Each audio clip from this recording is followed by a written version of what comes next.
just like we have continued to watch Stephanie White be an idiotic head coach, celebrate, because this gets us one step closer to Caitlin Clark being traded or Stephanie White being fired.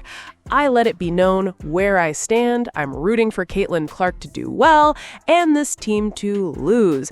And I'm definitely okay with this team losing when Caitlin Clark doesn't get a single shot in the fourth quarter until 1 damn minute left.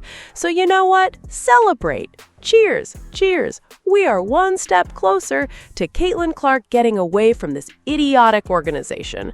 Hello guys, welcome back to the channel. I don't even know where to begin with this one. Seriously, what did we just watch?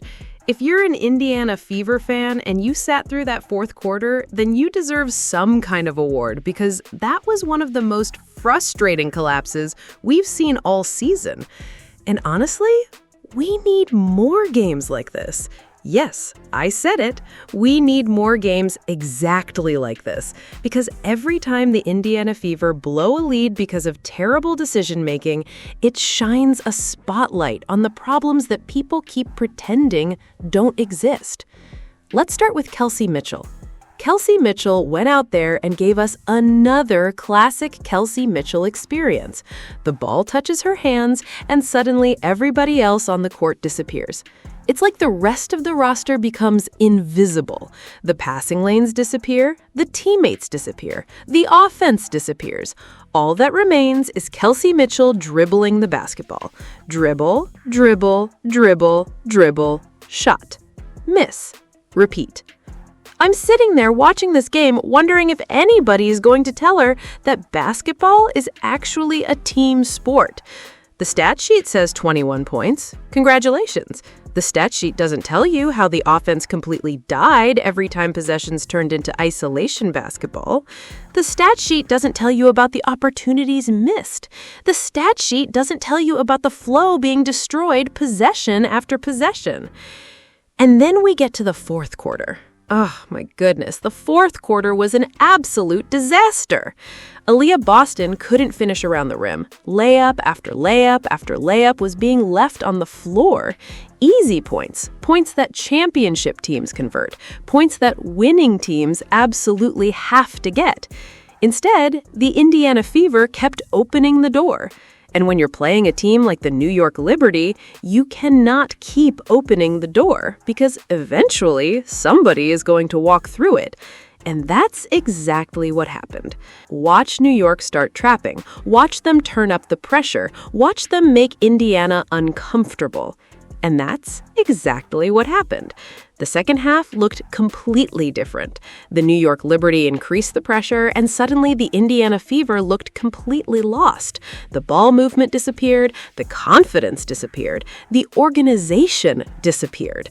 Everybody looked confused. Raven Johnson looked uncomfortable handling the pressure.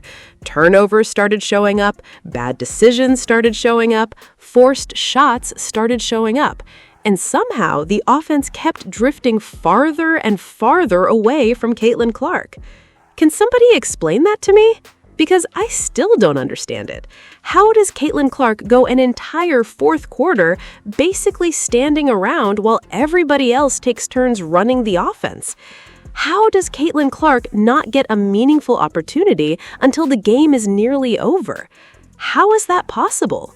If your franchise player is Caitlin Clark, then why does the offense spend so much time functioning as if she isn't even on the court? Those are real questions, and nobody seems willing to answer them. Stephanie White has some explaining to do. I'm sorry, but she does. The Indiana Fever had control of this game. They had momentum. They had a lead. And once again, the game completely changed. We've seen it before. We saw similar collapses against other teams. We've seen stretches where the offense suddenly loses all structure. We've seen stretches where Caitlin Clark becomes a spectator instead of the focal point. At some point, these things stop becoming coincidences. At some point, they become patterns, and right now, the pattern is impossible to ignore. Then we get back to Kelsey Mitchell. Every time it felt like Indiana needed a calm possession, there was another rushed shot. Every time it felt like Indiana needed ball movement, there was another isolation. Every time it felt like Indiana needed discipline, there was another possession that turned into chaos. I'm tired of watching it. I really am, because this isn't about one game anymore. This has become a recurring theme. Meanwhile, Monique Billings was out there doing her job. 15 points, 8 rebounds, energy, effort, production. And somehow, she practically vanished from the offense when it mattered most. How does that happen? How do productive players stop touching the basketball? The answer is simple. Because too many possessions become about one person trying to create everything. That isn't winning basketball. Now let's talk about Aaliyah Boston. Look, I like Aaliyah Boston, but she struggled. She struggled badly. And when you're matched up against Breanna Stewart, every mistake gets magnified. Breanna Stewart was incredible. 30 points, 8 rebounds. She controlled the game. She imposed her will. And Indiana never found an answer. Not one.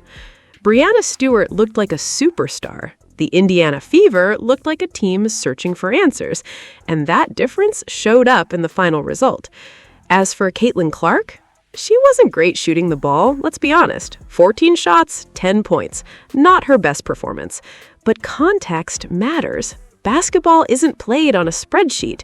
Caitlin Clark finished with 9 assists and 7 rebounds. And honestly, she probably should have had several more assists. There were missed layups, there were blown opportunities, there were possessions where teammates simply failed to convert. That's the reality. The box score doesn't always tell the full story. What I keep coming back to is this question. Why does it feel harder than it should be for Caitlin Clark to get involved in the offense? Why? Because when the ball is in her hands, things generally happen. Good things happen. Open shots happen. Ball movement happens. Opportunities happen. Yet somehow the offense keeps drifting away from that. And fans are noticing. Everybody is noticing. Then we have Raven Johnson. Raven Johnson is still adjusting to this level. That's understandable, but there were moments where it felt like she was trying to do too much. There are moments where simple plays became difficult plays. There were moments where the decision-making simply wasn't there. And that's something that has to improve, because when you're sharing the floor with Caitlin Clark, the goal should be making life easier for everybody, not harder.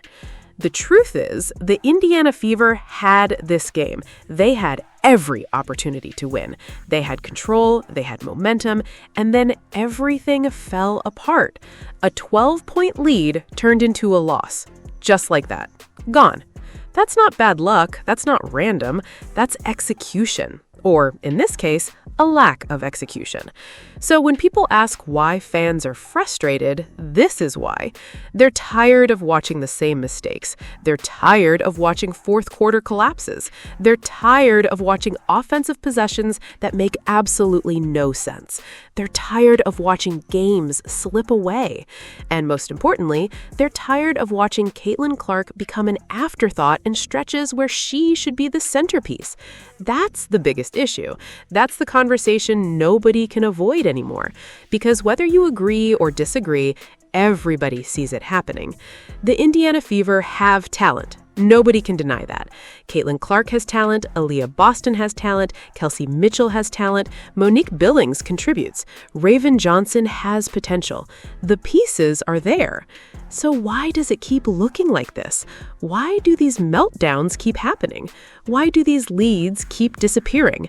Those are the questions. And until somebody finds the answers, expect more frustration, expect more criticism, expect more fans questioning Stephanie White, expect more conversations about Kelsey Mitchell, expect more debates about Caitlin Clark's role. Because after another collapse like this, those conversations aren't going away anytime soon. Get down in the comments and let me know what you think. Do you think Stephanie White deserves the criticism? What did you think about Kelsey Mitchell's performance? What did you think about Aaliyah Boston, Raven Johnson, Monique Billings, Breanna Stewart, and Caitlin Clark? Let me know below. Make sure you like, comment, subscribe, and I'll catch you guys in the next one. But it's really tough. I mean, we missed 11 layups. it's really tough when you're missing those kinds of shots to get back in transition defense. It's momentum killers at times. Some of our turnovers, we've just strung together a couple of stops and we turn it over in a timely manner. And look, their length causes challenges. I mean, we couldn't get C loose very much at all, and we got to do a better job of finding ways to do that. Their length caused some problems for us. We got a little tunnel vision, I felt like, and we didn't move the ball at times offensively. For the most part, outside of the 23 free throw attempts in the fourth quarter, our defense gave us a chance, and our offense stalled at times. Coach Caitlin, picking up on the foul thing, the fifth foul on Caitlin, she had to come out with about 6:26, I think, left in the fourth. And she's now gotten 4 or more fouls in the last. I've got to be leading the league. Yeah. But I can't shoot a free throw, so. So how do you prevent that from happening? Is that just the way the game's being called? I mean, some of it, but we've got to do a better job collectively as a team. I mean, there were a couple of those where we had opportunities to plug gaps because the person that we were guarding was behind the play, and we got impatient. We didn't help her out. We didn't plug the gaps. Some of those are rotation based, but some of them, it's just our team defensive positioning has to be better, and that can take some pressure off of C if we're in the right spots. Monique, obviously, see 9 minutes, 15 points, and felt like much of the game you were kind of dictating inside. You just kind of take me through what was working for you tonight.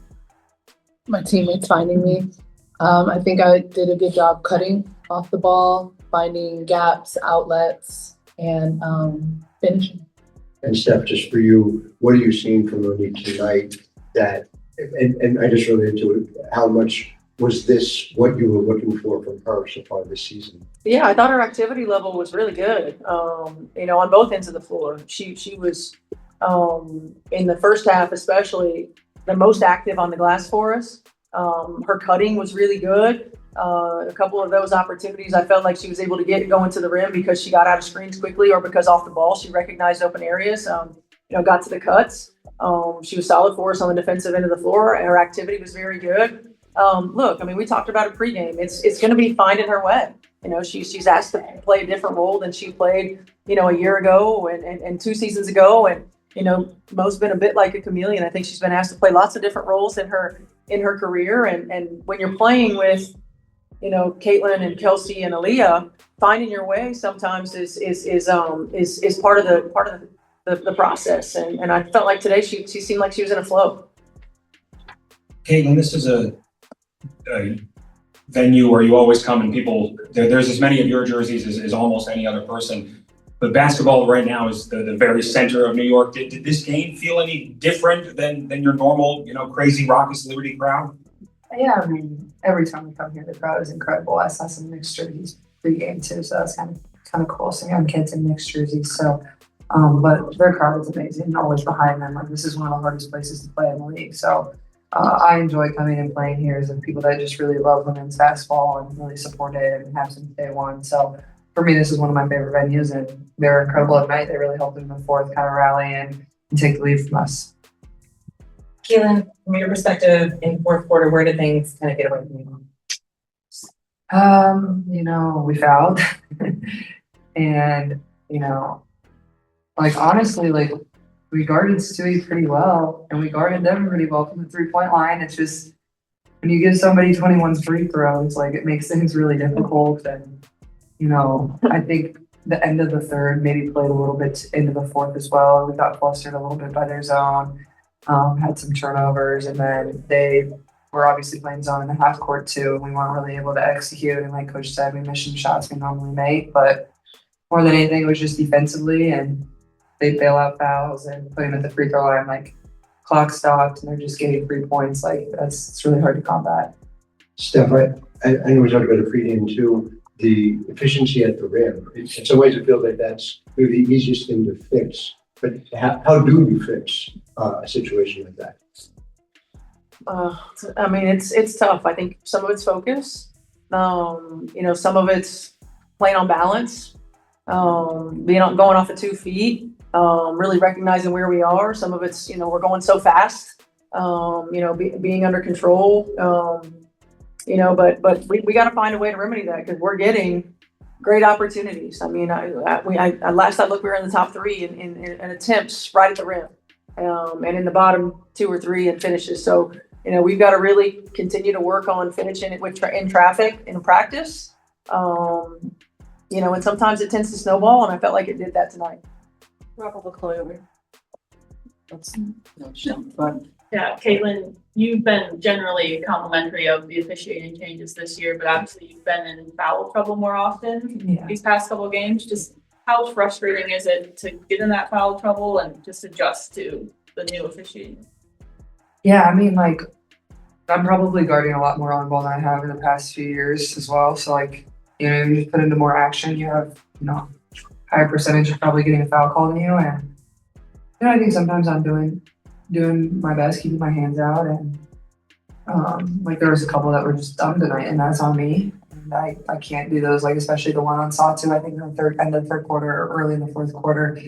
I didn't expect her to go into her motion. I kind of just was going for the ball, and it was a heady play by her, but like just those eliminating those. And, I also in return need to do a better job getting to the free throw line. Like those are easy and 3 points. And, I haven't shot many free throws this year, and just finding ways to make the refs call the same foul in return on the other end.